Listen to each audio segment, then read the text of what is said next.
Good morning, everyone. Thanks for the introduction, Joe. My name is Amit Kapadia, and I work at Planet. We used to be called Planet Labs, and I'm here to talk about some of the mosaics we've been building. We've had a nice small team working on mosaics for about 2 years now, and we're really starting to get a nice cadence with the imagery that we collect to build out 5-meter resolution mosaics. And what we're really starting to do is build out weekly mosaics. Right now we're at about the monthly mark. So I'll explain a bit about how we do that, and also I'll talk a little bit about Planet as a company and kind of where we started and what we've built, and a bit about our compute. Let's see, yeah, so global 5-meter resolution time series mosaics is kind of what we're shooting for.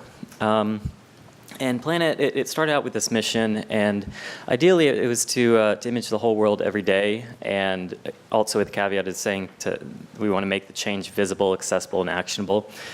So we've had folks who have been building these satellites for quite a while, and we've been sending these CubeSats into orbit, and we're really honing in on imaging the world every day.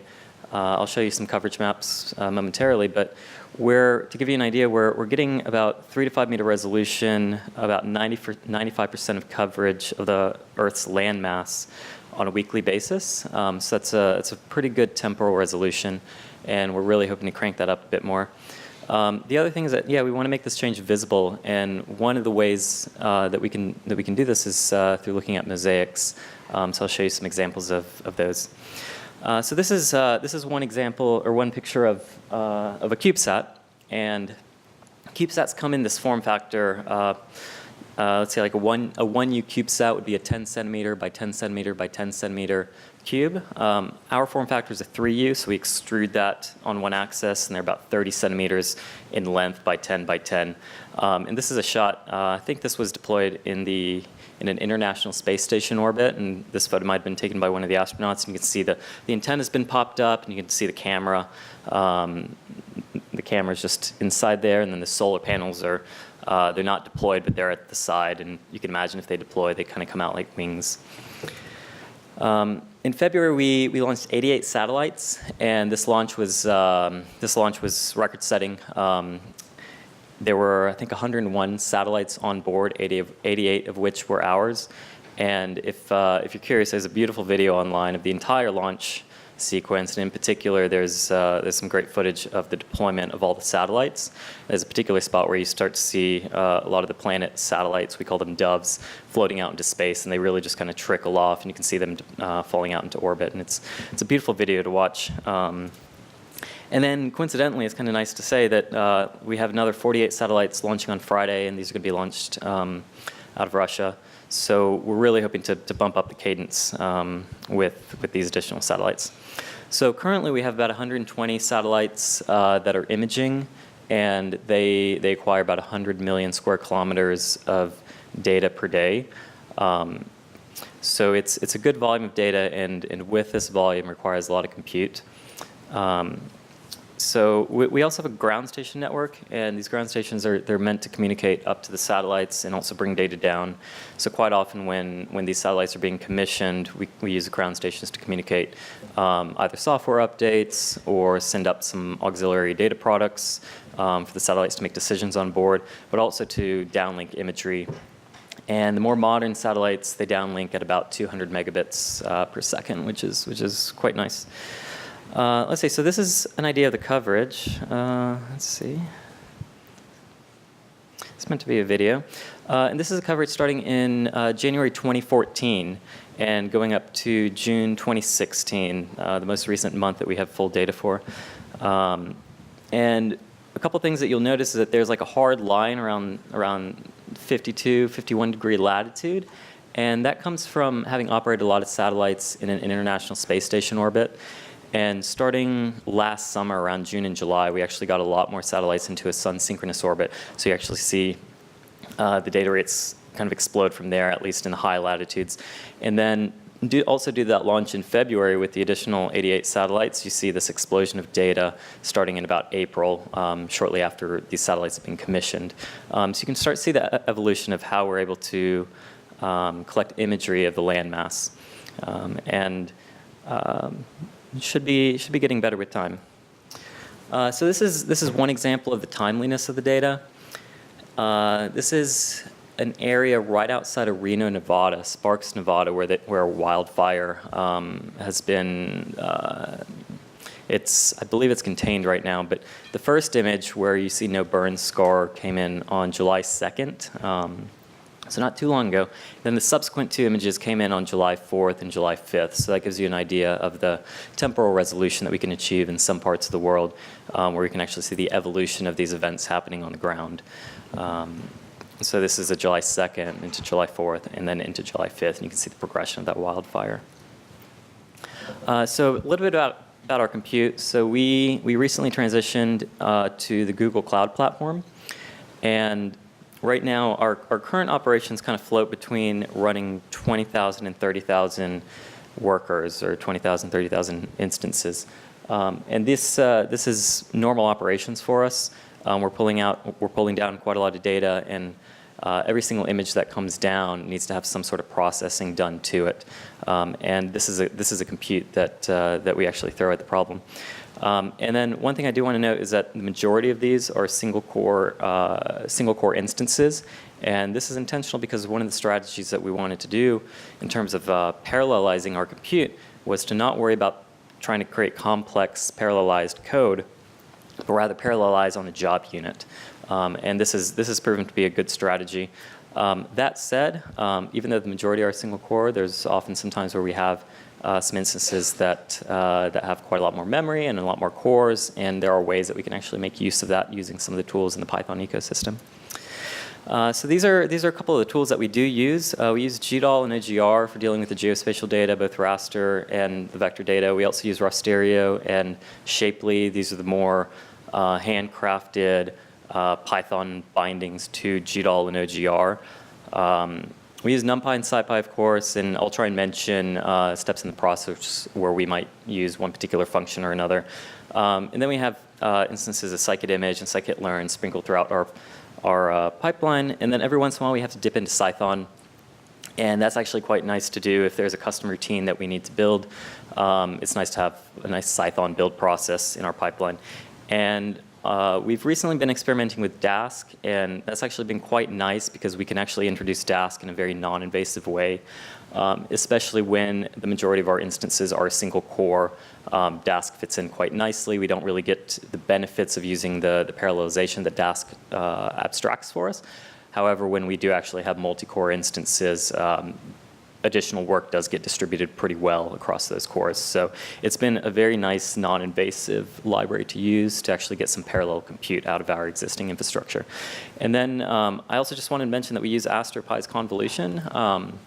It's actually a very nice convolution sub-package that they have, in particular because of how it treats NaN values and also how you can specify masks for images. So we'll run a convolution over an image. Sometimes we have NaN values, or sometimes we only want to run a convolution over a particular area. So it's actually quite nice to be able to do that with AstroPy's convolution.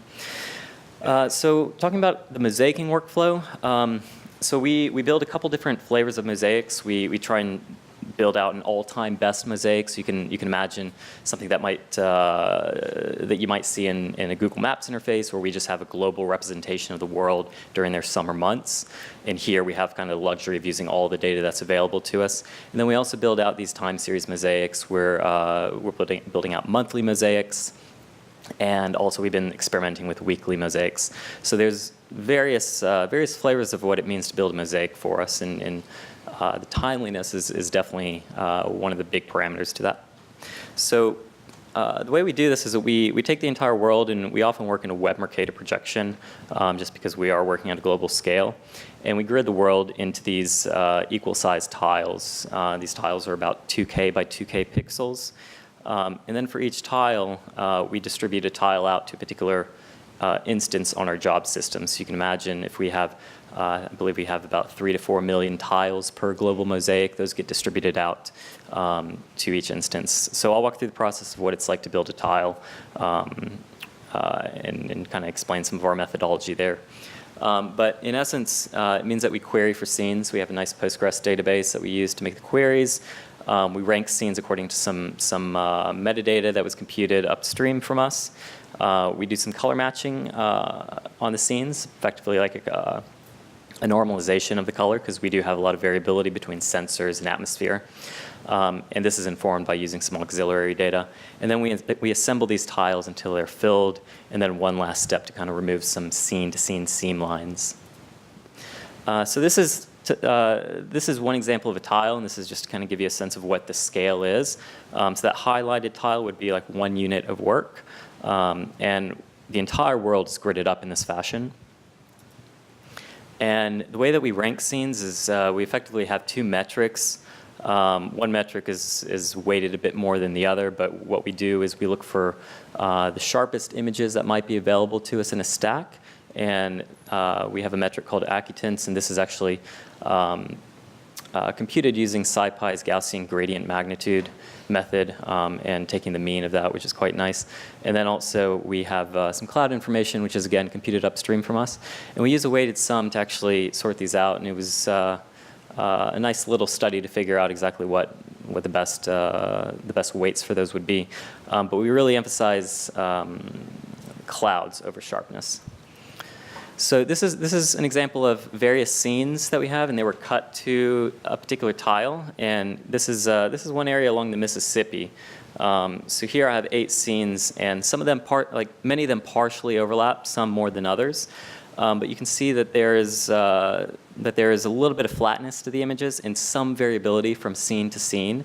That variability comes in because we have various sensors. Each image might have been taken from a different satellite, and those sensor characteristics might be subtly different. And also a large part of the variability is just atmospheric variability that we see from day-to-day acquisitions. We have an atmosphere that changes, and that's evident in the imagery. So one of the steps that I mentioned was that we have to color balance these images, or color match. And this is a result of these scenes when they were color matched using a Landsat color target. And what you can see is that there's a little bit more of a dynamic histogram once we do this. So we're actually borrowing some colors from a sensor which is highly calibrated, and having that being applied to our imagery. And this is a result. We end up with this one tile, and it's assembled. And it's an okay start, but you can also see that there's some visible seam lines. And so we have one process that takes care of this. We dip into the gradient domain, and what we do is we actually massage the gradient domain. And the way that we get this gradient image is that we apply a convolution using a particular kernel. And this is the naive convolution as you would see it. And one thing that's evident is that these seam lines really start to actually come out. So rather than using just an off-the-shelf convolution, what we do is we actually convolve the image such that we never borrow pixels from a neighboring scene. So any pixels that lie along a scene boundary, they have an approximated convolution that doesn't step into the neighboring scene. And what we end up with is this is the naive convolution, and then this is a convolution where we've made some reasonable approximations. You can kind of go back and forth and see the seam lines, and it's quite smooth. And once we have this, we can actually back solve for the original image and get a really nice smooth image here with no visible seam lines. So a couple of the tools that are used here are, we actually had to write our own Python function to do a convolution over a labeled image. So it was nice to be able to just dip into Python to do that. And then this also does require solving a boundary value problem. And we use some of the, we use things like the discrete sign transform in SciPy, and it's actually quite nice because we used to have an iterative method for solving this, and we started using a spectral method. And when we switched over, we realized that we could actually just drop a lot of dependencies that we had with the iterative method and just solely use things that were available in SciPy. So we actually get quite a nice result there. So we do this a couple million times for all parts of the world, and we end up with these global mosaics. Here's how our May global mosaic looks. And so you can imagine just the scale. So we really have to distribute this out to the compute, and thankfully we have a team that really supports that compute for us and all the other teams that need it. And here's a little animation of how our global mosaics look over time. And there's a couple things that are interesting. So here we're kind of going into May 2017. We're going to go back to January 2016, and we're progressing there. And you can see that there's a limit on the data that was available in the latitude, mostly because we only had a majority of ISS orbiting satellites, which are latitude limited. When we started getting more satellites in a sun-synchronous orbit, we then had more imagery available at higher latitudes. So you can actually see the coverage improving over time in our mosaics. And these mosaics, they're available online, and you can go and you can zoom in and view them and kind of zoom into any particular area that you might be interested in. These are a visual product, and but they are accessible at planet.com/explorer. So this is just a screenshot of the website. But on the lower side, you can see there's a time axis, and this is something that you can actually scrub. So you can zoom in much like you can on Google Maps, except you now have a time axis to play with. And these mosaics are built at 5-meter resolution. So I wanted to dip into just a few other aspects. So I mentioned that we do some color matching. And later this afternoon, we're going to have Joe giving a talk. It's going to be at 2:30 in the Grand Ballroom. So if you're actually interested in the workings of the algorithm, Joe can explain them there. But as I said, like we actually have an auxiliary data product, and we have to produce that product in order to map those colors onto our planet scenes. And what we started doing about 2 years ago was that we started building Landsat 8 mosaics. About 2 years ago, Landsat 8 had been in operation for about 2.5 years. So we didn't have too much data to work with. So these mosaics would only improve over time as more data was available to us. But we also started by using their standard product, which is reasonable until you start to kind of look at it at a global scale. And I do worry that this might make it look worse than it actually is, but you can see that there's not a lot of detail, not a lot of contrast to this product. So we've gone through this evolution of working with Landsat data and eventually started building out mosaics using their TOA product. And this is nothing but applying a couple coefficients to the actual standard product. And this was okay, again, for the time being. But we went through, again, the process of building out surface reflectance products from Landsat. And this required actually curating that data set because USGS, although they do offer surface reflectance products through their ordering interface to actually get the amount at scale that we needed, wasn't available. So we ended up having to scale out the code that they do make available to us. So we've had to go through this process of curating the data set and then making use of it and putting it into our mosaic pipeline. And we've been able to improve our Landsat mosaics tremendously, and it's had this good effect on also improving our planet scope mosaics as well. So one of the problems that we did have, though, is that quite often, especially when we built these seasonal mosaics, so we often build spring, winter, summer, fall mosaics. When we have seasons that are transitioning, we often have this mixture of data. We have stacks of Landsat imagery from different years where maybe it was snowy in one season and not snowy in another season, and trying to make decisions on which pixels to use can be quite difficult, especially if you don't really have anything else that's helping to inform those decisions except for the pixels themselves. So we often got this effect where we had this like unnatural look, where we had this like intermixed snow popping out into our mosaics, and it was most evident at like high latitudes. So recently we started pulling in a Modus snow product, and these products are generated on a daily basis, and this is just one example. I think this comes from May 15th or so. But we've been able to use this to actually make decisions on a pixel level to build out those tiles. And for instance, if the Modus snow map happens to show snow, then we'll favor snowy pixels. If not, we'll favor non-snowy pixels. And this is one of the results from using that auxiliary data product to build our auxiliary data product. So we have this nice chain where we have Modus informing the creation of Landsat mosaics, which then in turn inform the creation of PlanetScope mosaics. So it's this nice working where we have low resolution data to higher resolution data to much higher resolution data, really helping each other out.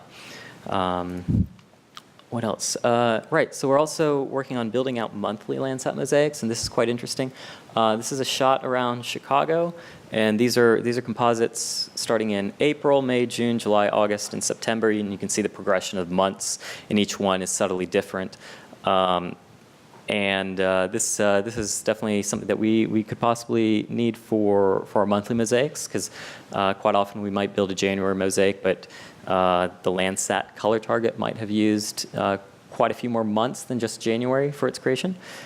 So we're exploring this, and I think my belief is that in some areas there's enough data available, but in other areas that are typically more cloudy, we might be more data limited. So I think the tough part is going to be actually figuring out how we handle regions that are typically clouded and expand the amount of days or the amount of time range that we use to build out monthly mosaics. So that's just a little taste. So I want to close out with just showing a couple time lapses. Just to kind of emphasize the use of this data and the things that we are seeing on the ground as time goes by. So this increased cadence at the resolution really shows the evolution of how things are happening on Earth. This is a solar farm being built in China, and you can see the construction of it over the course of a year. It's actually quite nice to see, because you start to see exactly what people are working on, or maybe what disasters might have happened, or how people are moving around, or maybe what bridges people are building. So we're working with this time scale over the course of a couple of weeks time scale, a couple of month time scale, and hopefully in the future a couple year time scale where you'll be able to see changes like this in a pretty easy fashion. Let's see. So this is another interesting animation, and this is a creation of this sandbar around, I believe, North Carolina that happened over the course of a couple weeks. So again, more changes, and this is an island that might not necessarily be visible on a map that was created last year. So here we have an opportunity to kind of see what's changing and see what's being created. So that's quite nice. And then this is actually kind of going back. This is an animation I made maybe about a year and a half ago or so, but I thought it was kind of nice. It is, I think, Trinity Lake in Northern California. And this is actually using rapid eye data, so it's not using PlanetScope data. So it's roughly around the same resolution. However, the rapid eye archive goes back to about 2010 or so. And this animation goes from about 2010 to 2015, maybe early 2016. And really what you start to see are these, you see like the seasonal depletion of the reservoir. You see them replenishing from rainfall. But you also see this diminishing depletion of the reservoir, which is quite nice. And again, I made this before California had a lot of snowfall this winter, so it should be much better these days. But it really demonstrates the severity of the drought that California has gone through lately. And I think that might be it. So yeah, I appreciate you guys listening and you guys having me here. This was my first time at SciPy, so it's kind of nice to come here and give a talk. So I'll take any questions if you have them.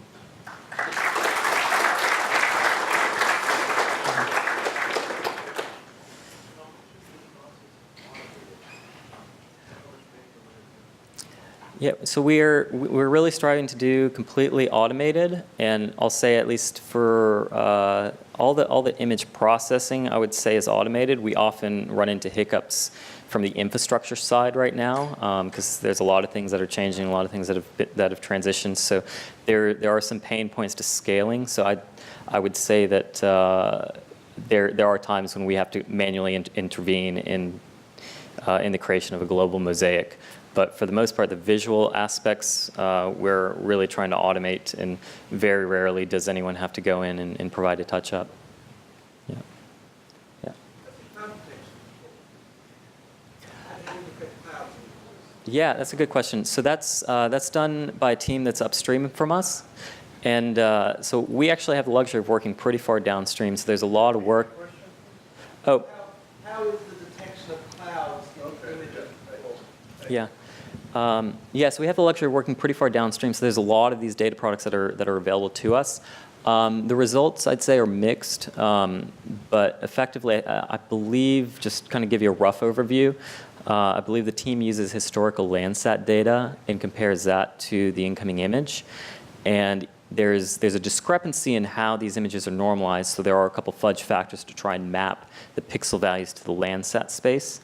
And then on top of that, it's done by our rectification team, so their responsibility is to ortho-rectify the images. So they do some feature match detection, and that's an additional filter to detect clouds from. Yep. I'm curious if regions such as the Pacific Northwest or even Ireland and Northern Europe, places that seem like they will perpetually rapidly clouds all winter long, if you come across some large data gaps in those areas where large. Yeah, the way we handle that is not to leave data out. So quite often we do come across regions which are predominantly cloudy, especially in these winter months. And what happens is that clouds come through our global mosaics. So it's definitely a larger problem as we narrow down that time window. So weekly mosaics are tremendously cloudy, especially in these areas. The monthly mosaics are a little bit better. So increased cadence can help, but only to some degree. So there, it does kind of open an interesting question. Like if you're making a weekly mosaic and you can't find any cloud-free image, are you allowed to kind of expand your date range? So that's something that we've talked about, but we haven't quite done. So we do have some clouds in those problematic regions. Yep.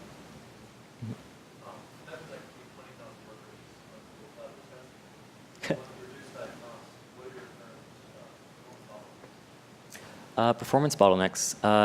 One of the big ones, which I think we've kind of tapped out, is reprojecting the imagery. That's been a tough one. So we've addressed that by trying to minimize the number of images that we reproject. Another bottleneck that we had in the Mosaic pipeline was this technique that we used to reduce seam lines. We used to run an iterative solver, and we moved to a spectral solver. Each one has its own benefits, but we found that we can kind of get away using a spectral solver, and that gave us like a 10x increase on that particular portion. Yeah, and there are places where we do try and thread things up, but like I said, we predominantly run on single-threaded machines, so it's kind of hard to say right now. I'm sure there's a list of other things that I come up with when I'm not standing here right now. Yeah. Questions? You want to go ahead and have it? Yeah, sure, absolutely. Feel free to answer. Thanks. Time for a couple more questions. Yeah. Do you only work in the visible spectrum, or do you do other bands as well? Yeah, I should have specified that earlier. So these satellites, they do collect near infrared, and we have been working on building analytic mosaics, and that includes that near infrared band. So we have a couple experiments where we build out some analytic mosaics, and then we do some band math to create the visualizations. So you can see that there's some importance, for instance, in the agricultural sector for that. Yeah. Yeah. Is some of that data maps available to the public for experimentation, or is this? Yes, sorry. Let's see. So if you go to planet.com/explorer, you can sift around the mosaics, and I think we have some restrictions on the zoom level. However, in the United States, you can zoom in entirely. And we also have an Open California program where you can actually download as much of the California data as you'd like. Actually, no, I believe there's a 2 gigabyte daily cap, but you can play with data that was acquired in California. And I believe there's a delay of 2 weeks for when it's made available, so you can get Creative Commons licensed data to play with. Yeah. Okay. All right. Well, thank you. Appreciate it.